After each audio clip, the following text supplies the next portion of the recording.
নমস্কাৰ বন্ধু বান্ধৱীসকল, home idea with Ranjita চেনেলটোলৈ পুনৰবাৰ স্বাগতম জনাইছোঁ। APSCত উত্তীৰ্ণ হোৱা শিক্ষাৰ্থীসকলক আমাৰ কাৰিগাঁও ঈদগাহ ময়দানত সম্বৰ্ধনা অনুষ্ঠান পাতিছিল। তাৰে আজি কিছু অংশ মই মোৰ চেনেলৰ জৰিয়তে দেখুৱাবলৈ লৈছোঁ। এইজন হৈছে আমাৰ ভাগিন আৰু লগতে আৰু দুগৰাকী আছে, সেইখিনি চাই থাকিব।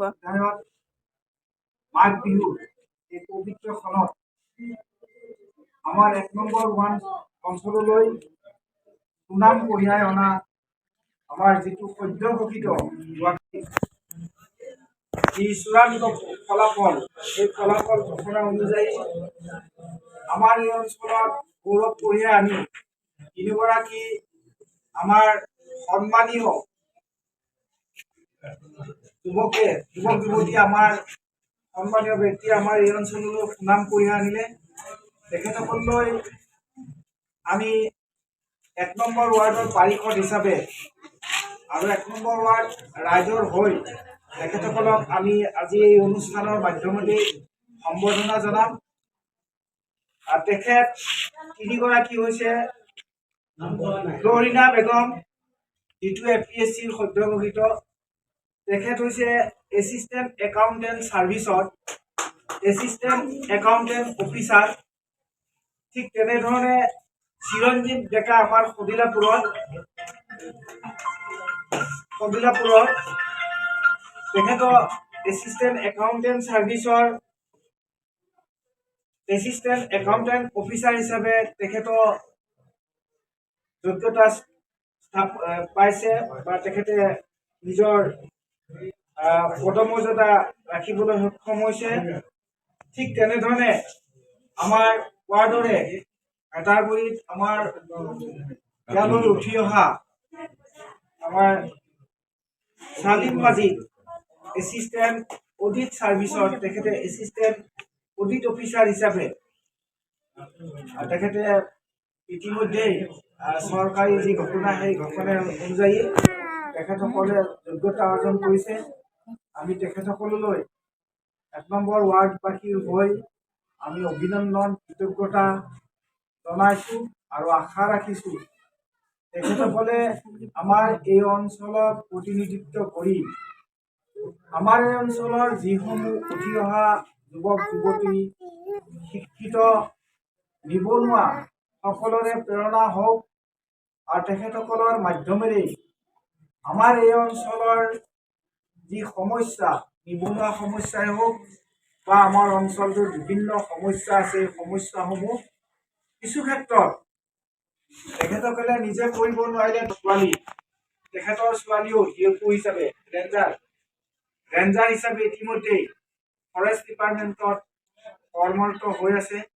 আমি আচলতে মই পাৰিষদ হিচাপে জয়ী হোৱাৰ পূৰ্বৰে পৰা সমাজৰ প্ৰতিটো মুহূৰ্তত প্ৰতিটো কামত জড়িত হৈ আছিলোঁ। আপোনালোকে দেখি আহিছে আমাৰ যিসমূহ ছাত্ৰ ছাত্ৰীয়ে হাইস্কুলে হওক বা উচ্চ মাধ্যমিক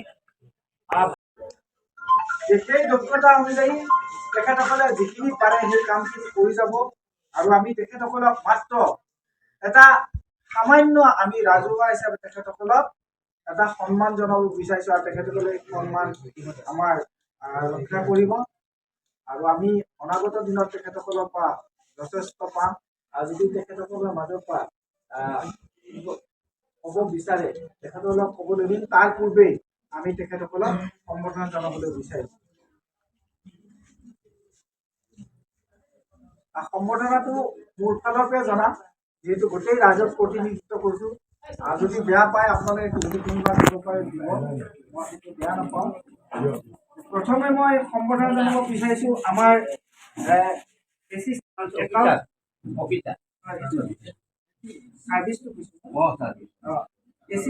একাউণ্ট অফিচাৰ হিচাপে যোগ্যতা বা তেখেতে নিজৰ পদমৰ্যাদা ৰাখি আমাৰ মাজত উপস্থিত থকা আমাৰ চিৰঞ্জীৱ ডেকা সদিলাপুৰৰ প্ৰথমে মই তেখেতক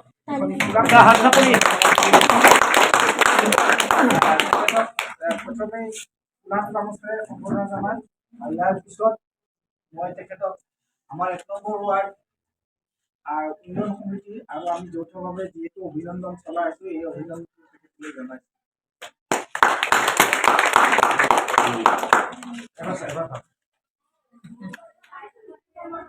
আমাৰ এই ৰিপৰ্টাৰখিনি আপুনি গোলাম কৰ্মচাৰী সম্বোধন জনাইছোঁ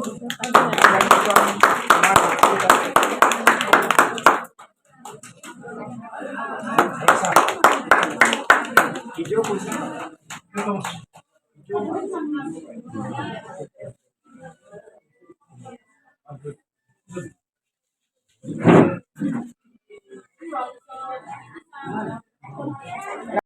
অডিট অফিচাৰ হিচাপে নিযুক্তি লাভ কৰা আমাৰ চালিম মজিদক আমি এখনি গোলাম কৰ্মচাৰী সম্বৰ্ধনা কৰিছোঁ। চালিম মজিদ আমি অভিনন্দন জনাইছোঁ। আৰু ইয়াৰ পিছত আমাৰ যদি কোনো ৰাইজে তেখেতসকলক সম্বৰ্ধনা জনাব বিচাৰিছে সম্বৰ্ধনা জনাব পাৰিব।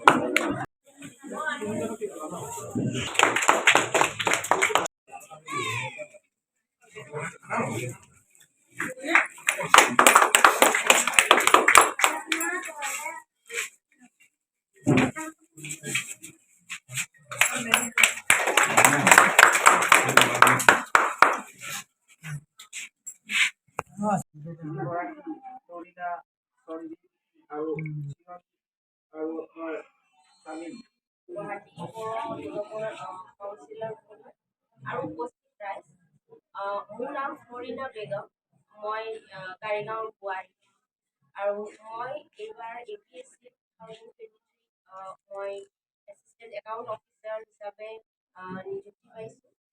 আৰু মোৰ এই মানে মই যিটো APSCৰ কাৰণে পঢ়িছিলোঁ এইখিনি সময়ত মোৰ হাজবেণ্ড আৰু মোৰ ঘৰৰ মানুহখিনি মোৰ শাহু শহুৰ মোৰ ফেমিলি মোৰ পাপা মোৰ ভাইটি মোৰ মা সকলোৱে মানে মোক বহুত ছাপৰ্ট কৰিছে আৰু মোক সদায় আগুৱাই যাবলৈ মোক প্ৰেৰণা দিছে। মোৰ মেইনছ মই যোৰহাটত দিছিলোঁ। মই যেতিয়া নাজিৰাত আছিলোঁ নাজিৰাতে মই পঢ়িছিলোঁ। মই ইণ্টাৰভিউ গুৱাহাটীত দিলোঁ আৰু এই সময়ছোৱাত মোৰ হাজবেণ্ডে মোক যথেষ্ট সহায় কৰিছে। তেখেতেও 5 বছৰ আগত APSCৰ পৰাই এছিষ্টেণ্ট কোঅপাৰেটিভ ছ'চাইটিজৰ এছিষ্টেণ্ট ৰেজিষ্ট্ৰাৰ হিচাপে নিযুক্তি পাইছিলে আৰু তেখেতৰ মেণ্টৰশ্বিপৰ আণ্ডাৰত মই পঢ়িছোঁ। তাৰ লগতে মই এইখিনি ক'ব বিচাৰোঁ যে মই আজি যি এই পদত আছোঁ মই অভিজ্ঞতা সম্পৰ্কে আৰু APSC কেনেকৈ তেওঁ সফল হ'ল আৰু তেওঁ কেনেধৰণে সুবিধা পাইছে আমি কিন্তু দিব পৰা নাই, তেখেতে নিজৰ ফালৰ পৰা আমি মাত্ৰ তেখেতক অনুষ্ঠিত এটা অনুষ্ঠানৰ মাধ্যমত সকলোৱে সেই গোটেইখিনি তেখেতৰ যিখিনি অভিজ্ঞতা এই অভিজ্ঞতাখিনি চমুকৈ আমাৰ ৰাইজক ক'বলৈ আশা কৰিছে। নমস্কাৰ, মোৰ নাম চিৰঞ্জিত ডেকা। এইবাৰ আসাম কম্পিটিটিভ APSCৰ দ্বাৰা হেৰি কৰা কম্বাইণ্ড কম্পিটিটিভ এক্সামিনেশ্যনত মই আসাম একাউণ্ট ছাৰ্ভিচত এছিষ্টেণ্ট একাউণ্ট অফিচাৰ হিচাপে চিলেক্ট হৈছোঁ।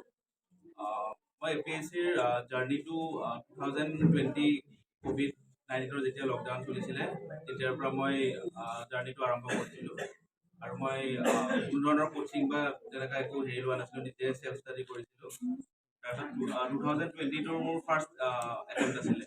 তাতে মই প্ৰিলিমছটো ক্লিয়াৰ হৈছিলে কিন্তু মেইনছত অলপমান মাৰ্কছৰ কাৰণে মোৰ ক্লিয়াৰ হোৱা নাছিলে। সেইটো সময়ত আমাৰ অপশ্যনেল এনে 6টা ছাবজেক্ট থাকে আমাৰ, জেনেৰেল ষ্টাডিজ বুলি কয়, আৰু 2টা আপোনাৰ অপশ্যনেল পেপাৰ থাকে, সেইটো আপুনি নিজে চিলেক্ট কৰিব লাগে। ত' অপশ্যনেলত মোৰ বেয়া হোৱাৰ কাৰণে সেইবাৰ মোৰ চিলেকশ্যনটো নহ'ল। নেক্সট ইয়াৰ মই আকৌ প্ৰিপেৰেশ্যন ষ্টাৰ্ট কৰিলোঁ। ষ্টাৰ্ট কৰাৰ পিছত সেইবাৰ মানে গভৰ্ণমেণ্টে আপোনাৰ যোন 2টা অপশ্যনেল ছাবজেক্ট থাকে সেই 2টা আপোনাৰ কি হয় যেতিয়া ছায়েন্সৰ অপশ্যনেল যেতিয়া লয় তেতিয়া মাৰ্কছ কৰিব ইজি হয়। এতিয়া আৰ্টছৰ অপশ্যনেল ল'লে অলপ মাৰ্কছবিলাক অলপ কমকৈ, সেইকাৰণে গভৰ্ণমেণ্টে অপশ্যনেল ছাবজেক্ট 2টা। এতিয়া আপোনাৰ 6টা ছাবজেক্ট থাকে মেইনছত, আপোনাৰ প্ৰিলিমছত 2টা ছাবজেক্ট থাকে। প্ৰিলিমছটো ক্লিয়াৰ কৰিব লাগিব, তাৰপিছত মেইনছটো ক্লিয়াৰ কৰিব লাগিব, তাৰপিছত আপোনাৰ ইণ্টাৰভিউ হয়। সেনেকৈ প্ৰচেছটো সেনেকৈ ধৰণৰ হয় আৰু প্ৰিপেৰেশ্যনটো গোটেই ইয়াৰটোৱে চলি থাকে। মই বিজনেছো আছে, মই বিজনেছো কৰি আছিলোঁ আৰু লগতে ৰেগুলাৰলি এইটো এক্সামত মানে এদিন 8 ঘণ্টা 10 ঘণ্টা পঢ়িছে বা আৰু 2-3 দিন পঢ়া নাই সেনেকৈ নহ'ব, মানে কনচিষ্টেণ্টলি হাৰ্ডৱৰ্কটো কৰি থাকিব লাগিব। আৰু এবাৰতে যে কাবাৰ হ'ব সেইটো একো মানে হেৰি নাই, মানে সেইকাৰণে কষ্ট কৰি থাকিব লাগিব। আৰু কোনো ধৰণৰ শ্বৰ্টকাট নাই এইটো এক্সামত ছাকচেছ হ'বৰ কাৰণে। মানে যদি কনচিষ্টেণ্টলি গোটেই ইয়াৰটো 2-3 ঘণ্টাও যদি ভালকৈ দিয়ে এক্সামটো ক্লিয়াৰ কৰিব পৰাকৈ মানে ক্লিয়াৰ কৰিব পৰা যায়, ইমান কঠিন নহয়। আৰু বহুতে কয় যে কোচিং নোলোৱাকৈ নহয়, কোচিং ল'বই লাগিব, এইটো একো মেণ্ডেটৰী নহয়। আজিকালি ইউটিউবত বহুতখিনি ভাল মেটেৰিয়েলছ আছে বা বহুতখিনি আছে তেখেতৰ অভিজ্ঞতা সম্পৰ্কে আপোনালোকক ব্যক্ত কৰিম। নমস্কাৰ সূৰ্য ৰাইজ আৰু মোৰ বিশেষ ক'বলগীয়া একো নাই, কিন্তু আপোনালোকৰ আশীৰ্বাদত সদ্যঘোষিত UPSC পৰীক্ষাত মই এছিষ্টেণ্ট অডিট অফিচাৰ পোষ্টটো পাবলৈ সক্ষম হৈছোঁ। মই এই গোটেই জাৰ্ণিটোতে এটা বস্তু ক'ব লাগিলে পৰীক্ষাটো পাছ কৰিব লাগিব বুলি পঢ়া নাছিলোঁ। মোৰ নতুন নতুন বস্তু শিকি ভাল লাগে, জানি ভাল লাগে, সেইটো ভাবি পেলাই আজি যদি কিবা গুগলত কিবা এটা চাই আছোঁ, ইনষ্টাগ্ৰামত, ফেচবুকত যিকোনো বস্তু আমি যিকোনো বস্তু জানিব লাগিলে বহুত বিভিন্ন ধৰণৰ মানুহৰ লগত কথা পাতিব লাগিব, বিভিন্ন ধৰণৰ ধৰি লওক ক্ষেত্ৰৰ পৰা আমি জ্ঞান আহৰণ কৰিব পাৰোঁ। যোৱাকালি গধূলি ৰিজাল্ট মই চাইছিলোঁ আৰু ইতিমধ্যে আজি হুকুম চানালী বক্সি ডাঙৰীয়াই অভিনন্দন অনুষ্ঠান পাতি দিলে। কিমান ফাৰ্ষ্ট যেনেকুৱা ধৰণে নহওক, তেখেতে যে এই অনুষ্ঠানটো পাতি ৰাইজৰ ওচৰত এটা মেছেজ দিব বিচাৰিছে যে গাড়ীগাঁও কদিলাপুৰৰ পৰা 3জন ব্যক্তিয়ে APSC পৰীক্ষাত সুখ্যাতিৰে অৰ্জন কৰিবলৈ সক্ষম হৈছে। এইটো খুব ডাঙৰ কথা আমাৰ বাবে। আপোনালোকে লক্ষ্য কৰক, আপোনালোকৰ ল'ৰা ছোৱালী আছে, ভালদৰে পঢ়াওক। পঢ়াওঁতে একো নাযায়, যিখিনি টকা পইচা যাব সেইবিলাক গোটেই বোলে চব উচুল হৈ যাব যদি ল'ৰা ছোৱালী ভাল কৰিব পাৰে আপোনালোকে। সেইকাৰণে কৈছোঁ আপোনালোকে ভালদৰে ল'ৰা ছোৱালীক পঢ়াওক। তেখেতসকলে মই আৰু অনুৰোধ কৰিছোঁ তেখেতসকলে যেন UPSCৰ যোগ্যতা অৰ্জন কৰিব পাৰে, তাৰ বাবে তেখেতসকলে চেষ্টা কৰক। আজি আপোনালোক ইয়াত বোৱাৰী আছে, এইজনী বোৱাৰী হৈছে এখেতৰ বোৱাৰী বিবাহ পাশত আবদ্ধ হোৱাৰ পাছতো পৰীক্ষা দি উত্তীৰ্ণ হৈ কেনেকৈ এজন অফিচাৰ হ'ব পাৰে। আপোনালোক আজি APSCত স্থান দখল কৰি এগৰাকী সুদক্ষ বিষয়া হিচাপে তেখেতে স্থান দখল কৰিলে আৰু সেই অভিজ্ঞতাৰে পৰিপুষ্ট আমাৰ তেখেতৰ শাহু শহুৰ নুৰ আহমেদ ডাঙৰীয়া আছে আমাৰ মাজত। তেখেতক চমুকৈ দুআষাৰ ক'বৰ কাৰণে অনুৰোধ জনাইছোঁ। নমস্কাৰ, মোৰ নামটো জানেই, নুৰ আহমেদ। মই সকলো ক্ষেত্ৰতে আছিলোঁ।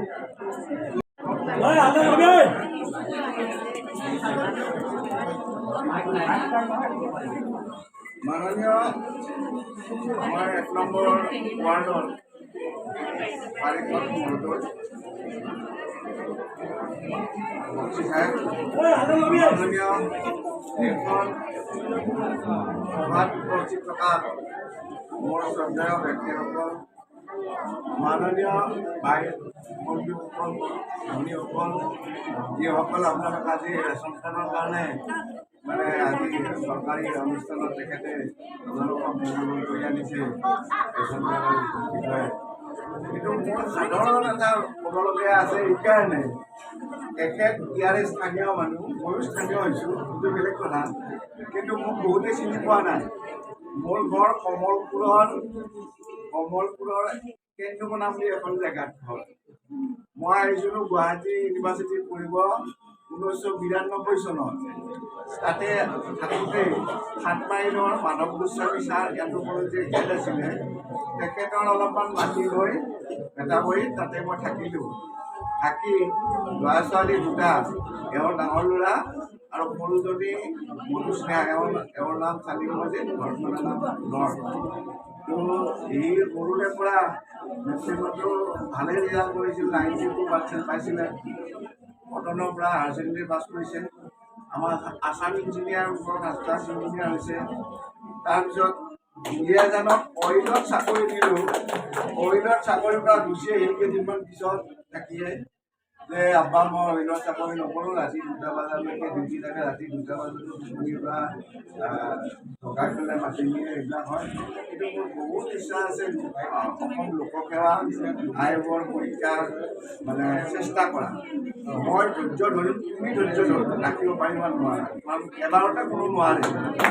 মই ভাবা তোমাৰ তোমাৰ ইচ্ছাৰ বিৰুদ্ধে মই কেতিয়াও নাযাওঁ গতিকে তুমি চেষ্টা কৰা ইমান চেষ্টা মানে অগ্ৰগতিত আমি সকলোখিনি পিছে গাই থাকিম তোমাক যিখিনি লাগে ময়ো অলপ চলপ অসমীয়া মই অসমীয়া কৰিছিলোঁ গতিকে য'ত যি পাওঁ সাধাৰণ জ্ঞান মই কাগজত টুকি কওঁ থৈ পেলাই মই তাক কওঁ ধৰক 9টা বস্তু 9টা কুৱেশ্যন এনচাৰ মই লিখি লৈছোঁ বাবা এইটো কেনেকুৱা কেতিয়াবা 7টাই উত্তৰ দিব পাৰে কেতিয়াবা 8টা কেতিয়াবা 9টা পৰ্যন্ত উত্তৰ দিছে গতিকে পঢ়াত বহুত ভাল আছিলে মই মানে কি আমাৰ মাজত আপোনালোকৰ মৰমৰ সকলোৰে মৰমৰ কাৰণে সকলোৱে তাক সন্মান দিয়াৰ কাৰণে মই বাধ্য হৈ পেলাই কৈছোঁ কথাটো গতিকে সি আমাৰ ল'ৰা নহয় আপোনালোকৰ সকলোৰে ল'ৰা গতিকে আৰু ঈশ্বৰ চামক মই এটা অনুৰোধ কৰোঁ ঈশ্বৰ চামক এটা অনুৰোধ কৰোঁ যে এইটো বহুত ডাঙৰ পৰীক্ষা হয় মনোজ চাহাবে কোৱাৰ নিচিনা ইয়াতকৈ অসমত ডাঙৰ পৰীক্ষা নাই ডাঙৰ পদবী পৰীক্ষা নাই কিন্তু অসম্ভৱ বুলি একো নাই ঈশ্বৰ চামে যাতে আপোনালোক গাৰ্জেন মাইকী মানুহখিনিৰ কথা আপোনালোকৰ ল'ৰা ছোৱালী আছে টেলেণ্ট বহুত আছে আমাৰ মাজত এই টেলেণ্টখিনি বাহিৰত উলিয়াই আনক আপোনালোকে গাইড কৰক মই তাৰ লগত ৰাতি কিনে গাইড কৰিছিলোঁ গতিকে মাক এই পৃথিৱীত নাই এই সুযোগতে যোৱাকালি ঠাণ্ডা কাটা হৈছে আমাৰ আৰু মাক টেক্স ডিপাৰ্টমেণ্টত আছিলে টেক্স অফিচাৰ আছিলে আৰু মাকৰ ইচ্ছা আছিল বাবা তোমাক মই ছাৰ বুলি নাপালে গতিকে আশীৰ্বাদ কৰিব চবে ই যাতে আৰু ওপৰত যায় এওঁ যাতে আৰু ওপৰত যায় মাজতে আমাৰ বোৱাৰী টাইম যাতে ওপৰত যায় আমাৰ যিখিনি অসুবিধা আছে অসুবিধাখিনি বুজ লয় আমাক পৰোক্ষভাৱে কাৰণ তেওঁলোকে যে ক'ত থাকিব আমিতো ক'ব নোৱাৰোঁ ক'ত যাব অসমৰ ভিতৰতে থাকিব কিন্তু ক'ত যাব লাগে ঠিক নাই কিন্তু গাড়ীখনত এনেকুৱা এটা অসুবিধা আছে ভাই আপুনি এইটো কৰি দিয়ক নামি চাই দিয়ক এনেকৈ কৰি খাব লাগিব ইয়াত যিখিনি মানুহ আমাৰ পাম গতিকে মই সকলোকে ধন্যবাদ জনাইছোঁ বাৰীপদ ধন্যবাদ জনাইছোঁ বিশেষভাৱে ইমান তাৎকালিকভাৱে ইমান